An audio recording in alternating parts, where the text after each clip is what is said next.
Bullet গাড়ি ভেঙে এই দেখুন ওইদিকে রাস্তা রয়েছে, পুরো বুলেট গাড়ি এই যে এইখানটা যে দেখতে পাচ্ছ এইটা পুরো দিয়াল একবারে ছাড়িয়ে নিয়েছে। এইখানে দিয়াল ছিল, দিয়াল পুরো ছাড়িয়ে নিয়েছে, ছাড়িয়ে নিয়ে এই এসছে। এই জায়গাটায় মানুষ প্রায় টাইম এই ঘরটায় শুয়ে থাকে, বসে থাকে। এই যে কপাট দেখো কত দূরে ছিটকে এসছে। তবুও কিন্তু প্রশাসনরা কিছু করছে না, এত করে ব্যারিকেড দিতে বলা হচ্ছে। এই যে আজকে 2 মিনিট হবে আমাদের একটা খোঁড়া লোক বসেছিল। এখান থেকে মিনিমাম 2 কিলোমিটার পর্যন্ত আওয়াজ হয়েছে যে একটা অ্যাক্সিডেন্ট হয়েছে। 2 কিলোমিটার আগে তাদের বাড়ি, তারা পর্যন্ত ছুটে এসেছে। আচ্ছা, ওই যে ফটোগ্রাফির কাজে এসে 2 বাইক আরোহী তারা সজোরে একটি তেঁতুলতলায়। শুক্রবারে রাত প্রায় 8:30 নাগাদ বিকট শব্দ। শীতের রাত, গৃহস্থ বাড়ির সকলেই প্রায় বাড়ির মধ্যেই। চোখের সামনে বাড়ির এক অংশের দেওয়াল হুড়মুড়িয়ে ভেঙে পড়ল, সাথে বাড়ির মধ্যেই বুলেট থেকে ছিটকে পড়ল 2 অপরিচিত যুবক। সাথে সাথেই এক যুবকের গলার সামনের অংশ কেটে আশঙ্কাজনক অবস্থা, অন্যজনও যথেষ্ট আহত। কোনো ক্রমে তাদেরকে ওই বাইক থেকে সরিয়ে ইটের স্তূপ থেকে উদ্ধার করে পাঠানো হয় সোনাখালী গ্রামীণ হাসপাতালে। ঘটনা গোপীগঞ্জ সুলতাননগর সড়কে দাসপুর থানার তেঁতুলতলায়। যে বাড়ির দেওয়ালে ধাক্কা মেরে ওই দ্রুতগতিতে থাকা বুলেট, সেই পরিবারের সদস্যা রীতা মালিক জানান, এই সড়কের এই স্থানে নিত্যদিন দুর্ঘটনা, কিন্তু প্রশাসনের তরফে কোনো উদ্যোগ নেই দুর্ঘটনা সামাল দেবার। এক একটা রাত এই মালিক পরিবারের কাছে যেন কাল রাত্রি। আজই তো এই দুর্ঘটনায় বাড়ির যে দেওয়াল ভাঙলো, সেই দেওয়ালের পাশেই ওই বাড়ির এক সদস্য শুয়ে থাকেন। বরাত জোরে দুর্ঘটনার মুহূর্তে তিনি ওখানে ছিলেন না। অন্যদিকে এই দুর্ঘটনায় আহত 2 ব্যক্তির মধ্যে আশঙ্কাজনক সুশোভন দত্ত, তারই গলার ভয়াবহভাবে কেটেছে। তার বয়স 33 বছর, তার বাড়ি হাওড়া জেলার কুলগাছিয়া এলাকায়। অপরজনের নাম বিট্টু নায়েক, বয়স প্রায় 30 বছর, বাড়ি পূর্ব মেদিনীপুরের মেচেদা এলাকায়। প্রাথমিকভাবে জানা গেছে তারা কোনো ফটোশুটের কাজ সেরে বাড়ি ফেরার পথে এই দুর্ঘটনা। দ্রুত গতিতে থাকা এনফিল্ড বাইকটি ওই তেঁতুলতলার বাঁক মোড়ে নিয়ন্ত্রণ হারায় এবং রাস্তার পাশের দেওয়ালে ধাক্কা মেরে এই দুর্ঘটনার বিকট শব্দ শুনে বহুদূর থেকে মানুষ ছুটে আসে বলে জানা যাচ্ছে। বাবলু মান্নার রিপোর্ট, সংবাদ পাঠে আমি সৌমিনাথ দত্ত, স্থানীয় সংবাদ।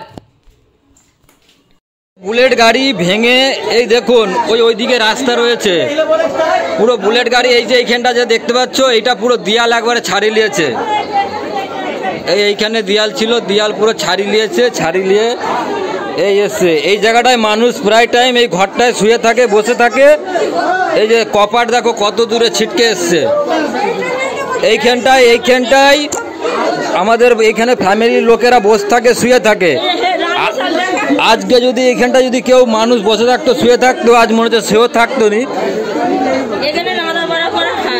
এই হচ্ছে ঘরের অবস্থা। এই টার্নিংটাই এইখানে পড়েছিল পুরো একদম। এই যে গাড়িটা পুরো ভিতরে পড়েছিল, ওকে টেনে হিজড়ে করে বাইরে বার করেছি গাড়িটা। গোপীগঞ্জ সুলতাননগর সড়কে দাসপুর থানার তেঁতুলতলায় আজ সন্ধ্যায় আবারও এক ভয়াবহ পথ দুর্ঘটনা। প্রাথমিকভাবে জানা যাচ্ছে যে ফটোগ্রাফির কাজে এসে 2 বাইক আরোহী তারা সজোরে একটি তেঁতুলতলার একটি রাস্তার পাশেই থাকা বাড়িতে সজোরে ধাক্কা মারে, আর যার কারণে কিন্তু একজন গুরুতর আহত। প্রাথমিকভাবে জানা যাচ্ছে যে তাদেরকে উদ্ধার করে প্রথমে সোনাখালী গ্রামীণ হাসপাতালে পাঠানো হয় এবং পরে সেখান থেকে তাদেরকে অন্যত্র স্থানান্তরিত করা হয়েছে। এই জায়গাটিতে যে তেঁতুলতলা যেখানে বারে বারে দুর্ঘটনা হচ্ছে, তা প্রশাসনের ভূমিকা নিয়ে কিন্তু প্রশ্ন তুলছে সাধারণ মানুষ, কেন বারবার এই জায়গাতে দুর্ঘটনা ঘটবে এবং প্রশাসনের তরফ থেকে কেন কোনো ব্যবস্থা নেওয়া হবে না। তেঁতুলতলার এই স্থানে রাত্রি বাড়লেই কিন্তু গাড়ির যে গতি, সেই গতি কিন্তু স্বভাবতই স্বাভাবিকের থেকে বেশি থাকে এবং যার জন্য কিন্তু নিত্য দুর্ঘটনা দেখা যায় এই এলাকায়। আমরা সরাসরি ঘটনাস্থলে রয়েছি, যেখান থেকে এই সংবাদ আমরা তুলে ধরছি যে এখানে একটি রয়্যাল এনফিল্ড গাড়ি, সেই গাড়িটি কিন্তু সজোরে একটি দেওয়ালে ধাক্কা মারে, আর যারা গাড়িতে ছিলেন তারা কিন্তু এখানে ফটোগ্রাফির কাজে এসেছিলেন বলে প্রাথমিকভাবে জানা গেছে। আমি বাবলু মান্না, এই মুহূর্তে খবর তুলেছি স্থানীয় সংবাদ ডিজিটাল মিডিয়া। যাচ্ছে তবুও কিন্তু প্রশাসনরা কিছু করছে না, এত করে ব্যারিকেড দিতে বলা হচ্ছে। এই যে আজকে 2 মিনিট হবে আমাদের একটা খোঁড়া লোক বসেছিল, সেই 2 মিনিট হবে উঠে গেছে। তাই যদি এখানে যদি কি অ্যাক্সিডেন্ট হতো, সে তো মারা যেত। তাহলে আমাদের এখানে কিছু করছেন না কেন প্রশাসনরা? কি নাম আপনার? আপনার নাম কি? আপনার নাম কি? আমার নাম রীতা মালিক। আপনাদের এই বাড়িতে তো অনেকগুলো অ্যাক্সিডেন্ট হয়েছে, ধাক্কা মেরেছে গাড়ি, তাই তো? হ্যাঁ, মারা গেছে। এই কদিন আগে কালী পুজোর আগে একজন মারা গেছে। তবুও প্রশাসনরা কিচ্ছু করছে না। এই 8:30 নাগাদ মোটামুটি যে যার বাড়িতে সব প্রায় চলে গেছে। ওই ভিতরটায় ঢুকলে আপনি দেখতে পাবেন ওই জায়গাটায় একটা বয়স্ক লোক প্রায় শুয়ে থাকে। সে কিছুক্ষণ হলো 2 মিনিট হয়েছে ওই মানে উঠে সাইডে তক্তপোষ আছে সেখানে গেছে। মানে আজ যদি সে ওই জায়গাটায় শুয়ে থাকতো, মানে যারা অ্যাক্সিডেন্ট করেছে হয়তো তারা বেঁচে যেত। ওই লোকটার গায়ে মানে এমন ইট পাথর দরজার গ্রিলও পর্যন্ত ছিটকেছে, এমন তার গায়ে পড়লে সে মোটামুটি মারা যাবে। মানে বাইক এসে দেওয়ালে ধাক্কা মেরেছে পুরো একদম ওই বাইকটা বুলেট গাড়িটা পুরো ঘরের ভিতরে ঢুকে গিয়েছিল। আমরা বাইকটাকে টেনে বার করে তারপর যে অ্যাক্সিডেন্ট করেছিল তাকে আমরা টেনে বার করি। বাইকে কজন ছিল? বাইকে 2 জন ছিল। কোন দিক থেকে আসছিল সুলতাননগরের দিক থেকে, গোপীগঞ্জের দিকে যাচ্ছিল। গোপীগঞ্জের দিকে যাচ্ছিল। এখানে তো অনেকবার অ্যাক্সিডেন্ট হয়েছে এই জায়গাতে, অনেকবার অ্যাক্সিডেন্ট হয়েছে। পুলিশ প্রশাসনকে অনেকবার জানানো হয়েছে, তারা এই ছোটো ছোটো 6টা বাম্পার করে দিয়েছে। কিন্তু এখানে এলাকাবাসীর যে একটা আবেদন, এখানে একটা ব্যারিকেড করা দেওয়া হোক। বহু জায়গায় দেখা গেছে সুলতাননগরে রাস্তায় ব্যারিকেড করা আছে, কিন্তু এখানকার মানুষের এখন উদ্যোগ। আচ্ছা, এই অ্যাক্সিডেন্টের কারণ কি মনে হচ্ছে? আজকে যে অ্যাক্সিডেন্ট, অনেকে মদ্যপ অবস্থায় অ্যাক্সিডেন্ট করেছে। আজকের কি মনে হচ্ছে? দ্রুত গতিতে ছিল? মোটামুটি আমাদের একটা অনুমান হয়নি যে মাল খেয়েছিল, কিন্তু দেখা গেছে যে প্রচুর স্পিড ছিল। এখান থেকে মিনিমাম 2 কিলোমিটার পর্যন্ত আওয়াজ হয়েছে যে একটা অ্যাক্সিডেন্ট হয়েছে।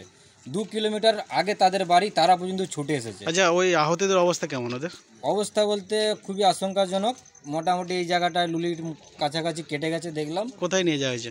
আমরা এইদিকে সাইড করে দিয়েছিলাম। মোটামুটি ওরা প্রথমে সুলতাননগর আমাদের সোনাখালী হাসপাতালে গেছে। এবার ওখান থেকে আমরা এখনও কিছু খবর পাইনি। আপনার কি নাম? আমার নাম রাহুল সিং। আপনি কি এই বাড়িরই লোক? না, আমার বাড়ি পাশের বাড়ি। আমরা এই গ্রামের অধিবাসী এবং এই এলাকারই মানুষ। দীর্ঘদিন যাবতই এখানে 2 দিন ছাড়াই দুর্ঘটনা ঘটে এবং খুব সামান্য নয়, খুব গুরুতরভাবেই মানে অ্যাক্সিডেন্ট হয় যে ঘটনা এখানে ঘটে। তো অবশ্যই প্রশাসনের কাছে আমাদের দাবি থাকবে যে অবশ্যই যেন ইমিডিয়েট এখানে একটা ব্যারিকেডের ব্যবস্থা করে।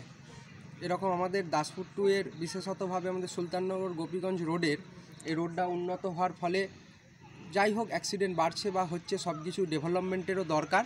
কিন্তু প্রশাসনের কাছে আমাদের এটা অনুরোধ থাকবে যে বিভিন্ন এমন কিছু জায়গা, যে জায়গায় অ্যাক্সিডেন্টটা ঘটছে সেই জায়গায় যেন প্রশাসনের পক্ষ থেকে আমাদের পুলিশের কাছেও আবেদন সব কিছুই থাকবে সাধারণ মানুষ হিসাবে। কারণ আমি একটা পঞ্চায়েতের সদস্য, ঠিক আছে, কিন্তু প্রশাসনিকভাবে আমাদের এটা এখান থেকে আমরা বার্তা এটাই জানাতে চাই, এই জিনিস যদি এই খবর কেউ দেখে প্রশাসনের উপর ঊর্ধ্বতন কর্তৃপক্ষ, যে সুলতাননগর গোপীগঞ্জ রোডের মধ্যে এমন বহু জায়গা আছে যেখানে 2 দিন ছাড়া অ্যাক্সিডেন্ট হচ্ছে। তার মধ্যে এইটা হচ্ছে খুব গুরুতর জায়গা, 2 দিন ছাড়া অ্যাক্সিডেন্ট হয়।